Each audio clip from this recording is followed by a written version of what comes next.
Hey guys, just finished watching Arrow Season 5, Episode 7, Vigilante. This episode was pretty cool, dealing with, the Vigilante and stuff, and seeing him in this episode, and then trying to figure out who he is now, which is pretty interesting, and definitely excited to see what happens in next week's episode. Obviously, next week's episode is the 100th episode, or actually, well, there's no episode next week, but the next episode is the 100th episode, which will be part of the crossover and stuff, so that'll be pretty cool to see how that goes when that comes out in 2 weeks from now. But this episode was pretty cool. It's pretty cool seeing them deal with this and dealing with the fact, Oliver wondering what's going to go on with that, if he should be doing, if he's doing it the wrong way, or if he's doing it like the Vigilante, he should be killing and all that stuff, and who's right and who's wrong and stuff like that. That's pretty cool. Although I didn't see that twist at all with Artemis working with this guy. Although I don't see what she's getting out of it or anything like that. I mean, there was some people's theories of who Prometheus could be, and how it could be maybe Roy Harper or something like that, some sort of Flashpoint version of Roy Harper who's gone crazy or something.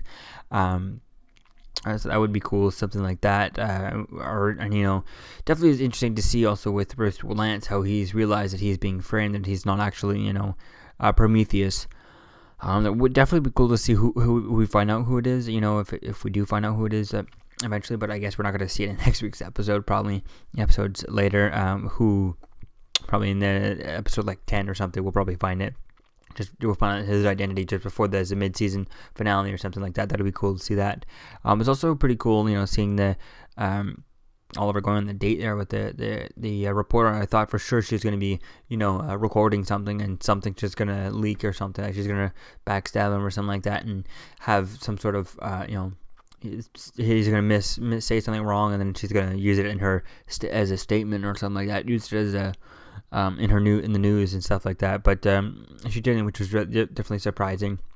And definitely can't wait to see how Quentin Lance takes things on. And again, I definitely think that Quentin Lance, although it looks like he's going to be, he's not going to be in the crossover because he's, in rehab and stuff. Wouldn't Sarah, when she finds out that he's on rehab, when she comes back to 2016, and she goes, "What? My dad's in rehab," and doesn't want to go see him. So hopefully she goes to see him at least once, visits him and stuff.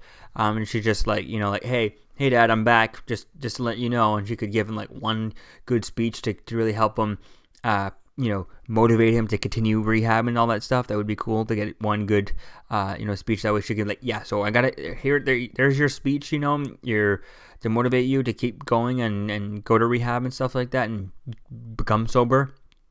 I gotta go fight some aliens now and do things like that. So hopefully there could be something like that in the next episode.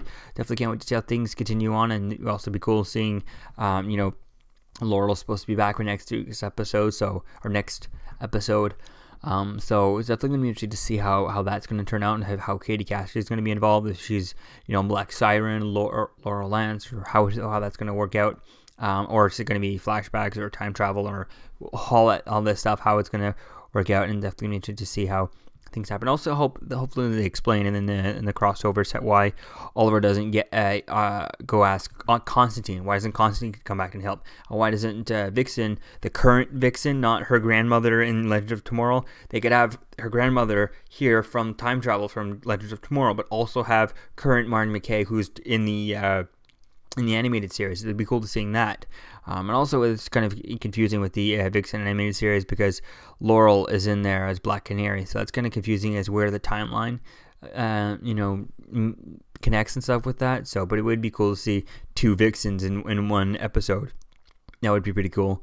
And also definitely having all kinds of characters like that. So definitely would be cool to see how things continue on and see what happens in the crossover that we're going to get next week. So let me know what you think, guys, about this episode in the comments below. I'll see you guys in the next video. Peace.